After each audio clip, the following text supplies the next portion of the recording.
Welcome back subscribers and hello YouTube viewers. On this occasion we're off to the Toorak Railway Station. The Toorak Railway Station was opened on the 7th of May 1879 with the station consisting of a single platform and track for commuter and freight service.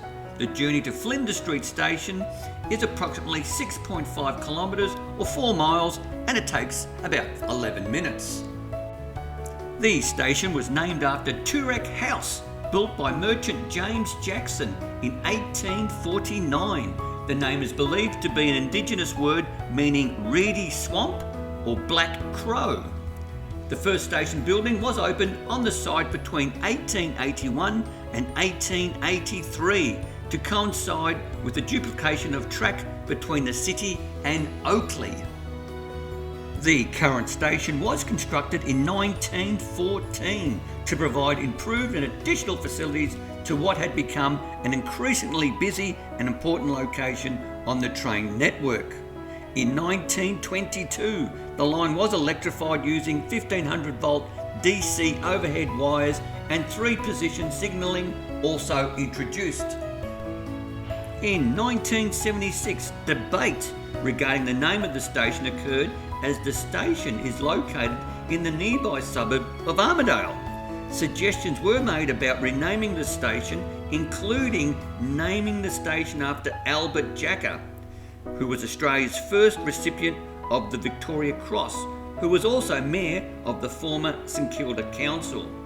These calls never eventuated, with Toorak Station retaining its name, with little conversation regarding its naming taking place since.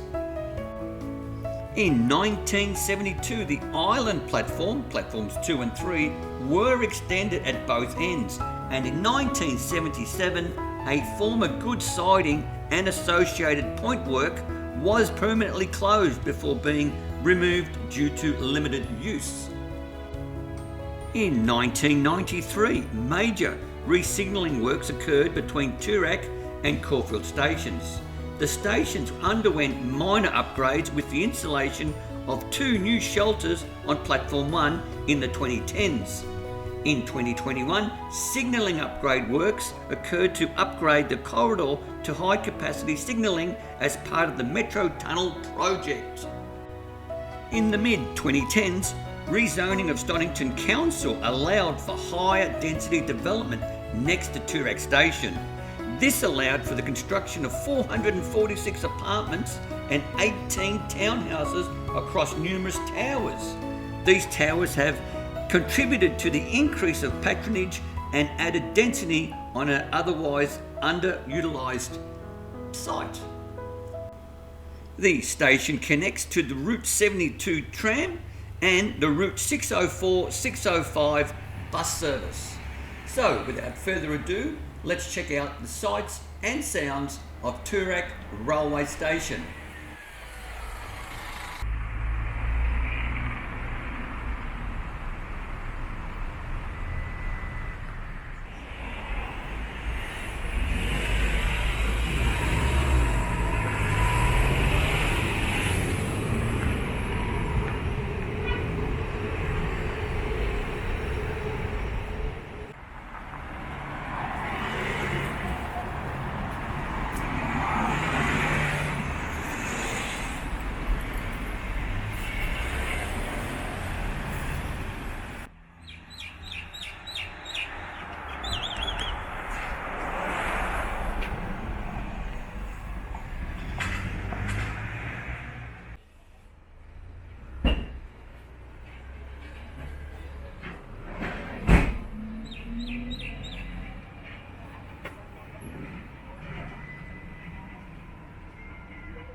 Now I'll assume behind these more modern monitors there in the middle of your screen is where the ticket windows used to be. This one's an obvious ticket window, and I guess that's the entrance for staff on this side.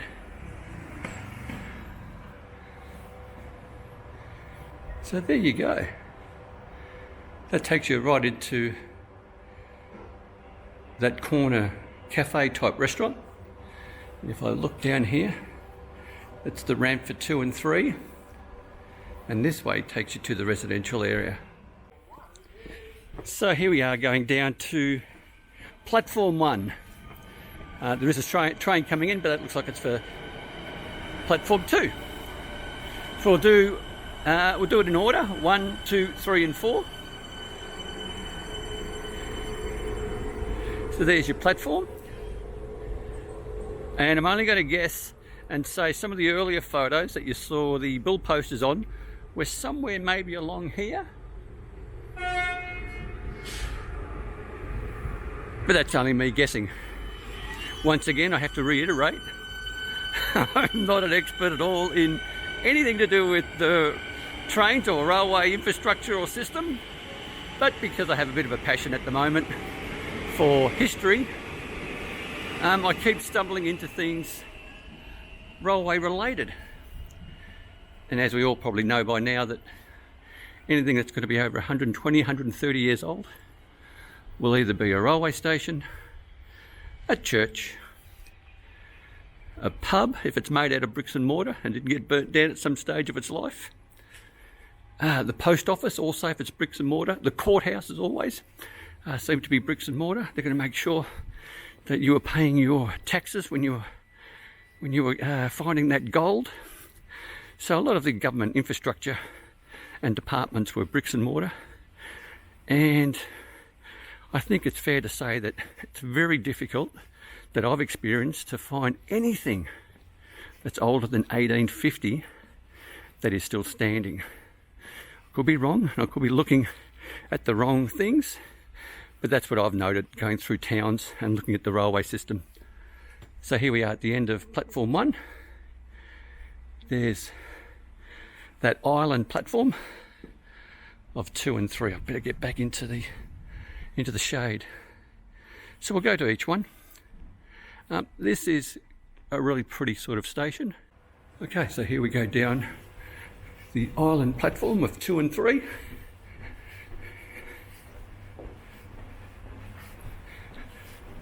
And let's check it out.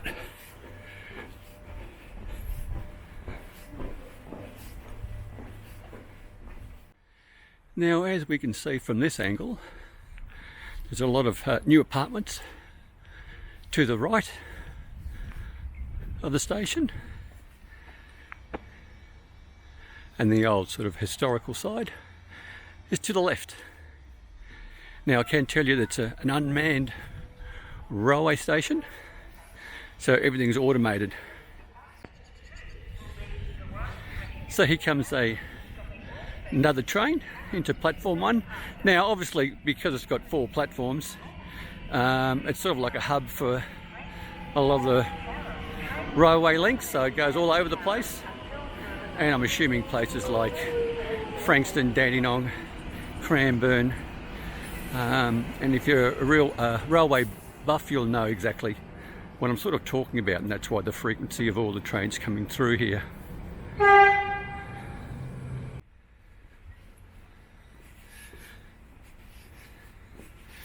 So here we have some shelter. We are on platform 2 at the moment, and as I come a little bit more forward, I'll turn around and come down platform 3. I do like the arches, it looks very good. You're pretty lucky here because you're undercover, so if there's any poor weather, you're not going to get wet at all. So here comes something important, I guess. It's all locked up for some reason. So here we are now coming down platform 3. Give you an idea what platform 4 looks like as well. And once again, you can see how these buildings have stood the test of time. Nothing too much has changed. There we have a train that's about to leave.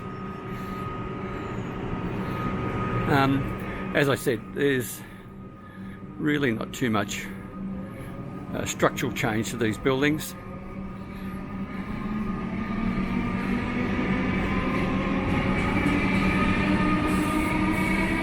There's platform 4 up there with the ramp going up. Now I have to mention the fact that what I've noticed, it's not all that wheelchair friendly. You have to be able to get yourself up these ramps. Now I could be wrong, but I did not see any elevators for that to be made a little bit more easier for those in a wheelchair. I think you'd have to be pretty keen to be able to get up that in a wheelchair. Maybe one day they will put a wheelchair access. But for which platform? Or does it become a lift for all platforms? So that's 2 and 3. We'll go have a look at platform 4. So here we have platform 4 and the ramp down to it. Get a bit of a side profile of where I'm going, and down we go.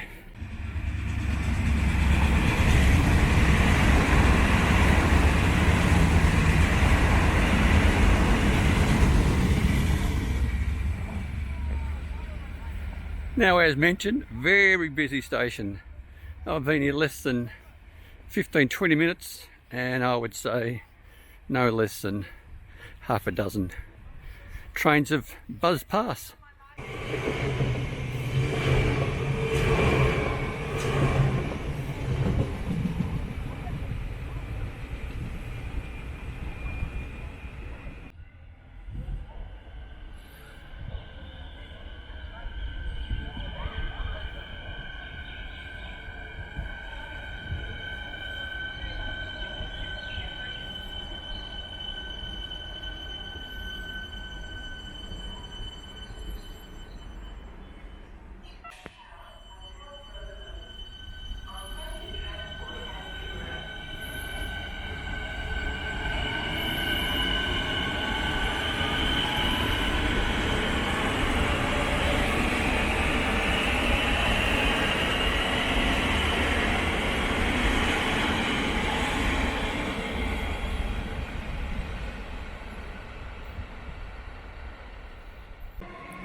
Now, one of the other things I've noticed with the Toorak Railway Station, and I might have missed it, but I didn't see any public toilets.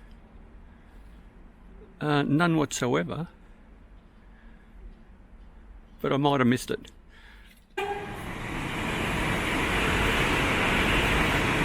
Here's your other express.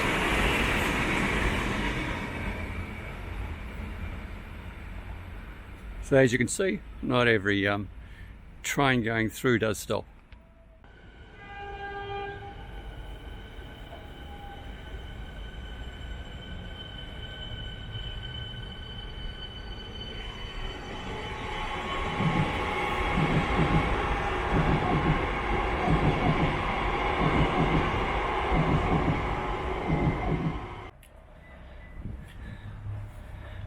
So this is the entrance, I believe, sort of from the south side.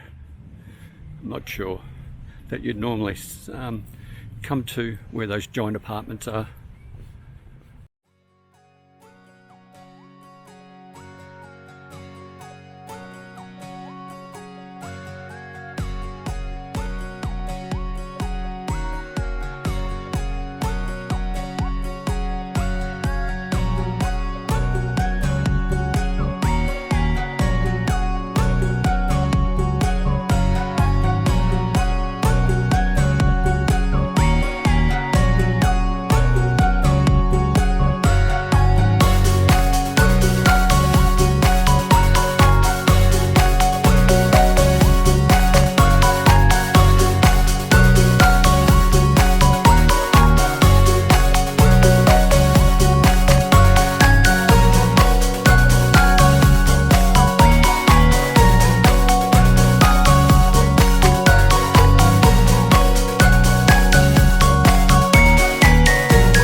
the end of this video or presentation, and I hope you enjoyed it. And as per usual, all the credits, references, and any voiceover information that was provided can be seen in the description below for links.